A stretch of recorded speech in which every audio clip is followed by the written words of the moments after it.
बिस्मिल्लाहिर्रहमानिर्रहीम वस्सलातु वस्सलामु अला रसूलिल्लाह व अला आलिहि व सहबिहि अजमईन। मज़ीद नाज़रीन व सामीईन इकराम, अस्सलामु अलैकुम व रहमतुल्लाहि व बरकातुहू। आज हम ताजदार गोल्डा हज़ूर क़िबला पीर सैयद मेहर अली शाह रहमतुल्लाह अलैह के मुख्तसरन अहवाल और आपके मिदार मुबारक और आपके फ़र्ज़ंदे हज़रत क़िबला बाबूजी रहमतुल्लाह अलैह का भी मुख्तसरन तज़किरा करेंगे। हज़रत क़िबला पीर मेहर अली शाह रहमतुल्लाह अलैह का नाम नामी ज़ुबान पर आते ही आपकी मशहूर ज़माना नात का एक शेर, सुबहानल्लाह मा अजमलका मा अहसनका मा अकमलका, किथे मेहर अली किथे तेरी सना गुस्ताख अखी किथे जाड़ियाँ, इंसान के दिल दिमाग को रूहानी तस्कीन बख्शता है। आपकी इस नात मुबारका को जो अरूज और लाफानी शोहरत हासिल हुई, सब इससे वाकिफ़ हैं। आपके दाद मुबारका अपने आबाई वतन साडोरा शरीफ हिंदुस्तान से नकल मकानी करके गोल्डा शरीफ में आकर आबाद हुए और अपनी रूहानियत के बायस ख़ास व आम में मकबूल हुए।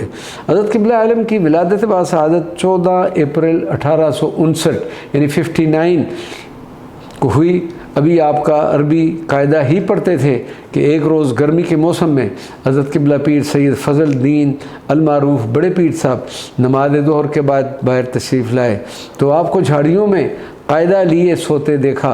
शदीद गर्मी थी।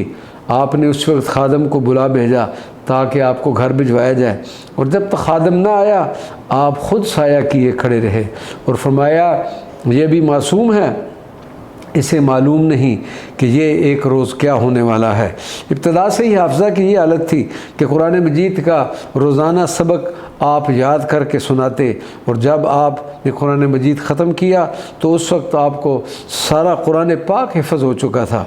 आप मौज़िया भुई के दर्स में तकरीबन 2 साल तक तालीम हासिल करने के बाद मौज़िया अंगा के दर्स में शामिल हो गए, और इस दर्स में क़याम के दौरान आपको जो खर्च घर से आता आप उसे नादार और गरीब तुलबा में तकसीम कर दिया करते, और ख़ुद अमूमन रोज़ा या फ़ाक़ा से रहते।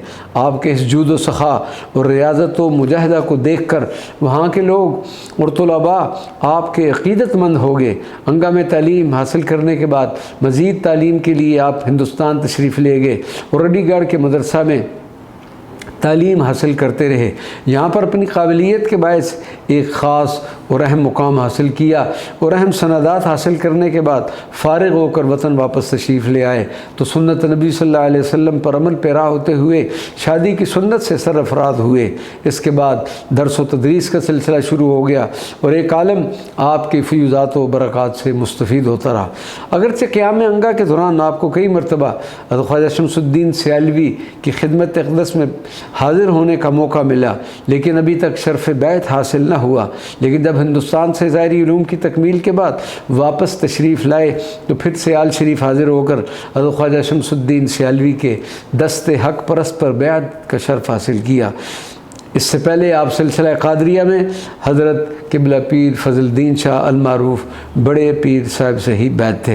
हज़रत क़िबला आलम को अपने पूरे पीर व मुर्शद से बेहद अक़ीदत और कमाल दर्जा मोहब्बत थी, और हज़रत सियालवी की हयात मुबारका में वक्तन फ़वक्तन सियाल शरीफ हाज़िरी रहती, बल्कि एक ख़ास मौका पर आपने सियाल शरीफ की तरफ इशारा करते हुए इरशाद फरमाया था, हर शबादाबाद आंजा मी रवीम मस्कन शाह अस्त आंजा मी रवीम। हज़रत ताला की बेशुमार तसानीफ़ हैं, जिनमें से चंद के नाम सैफ़ चिश्तियाई, इला कलिमतुल्लाह, अल-फतूहात अस्समदिया, शम्सुल हदाया, मकतूबात तय्यबात, अत-तस्वीया मा बैन सुन्ना व शिया और मलफूज़ात तय्यबात। एक आपका मलसूल मुबारक अर्ज़ करते हैं।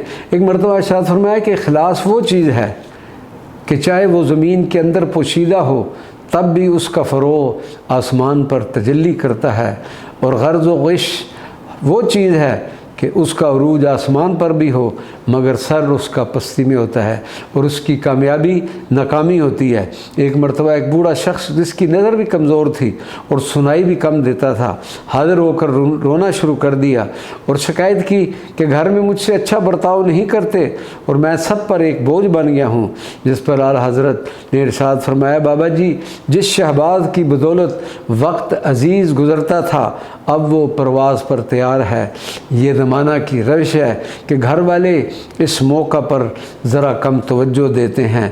یہ معاملہ ہر ایک سے ہوتا چلا آیا ہے، اس لیے رونے دھونے سے کیا فائدہ۔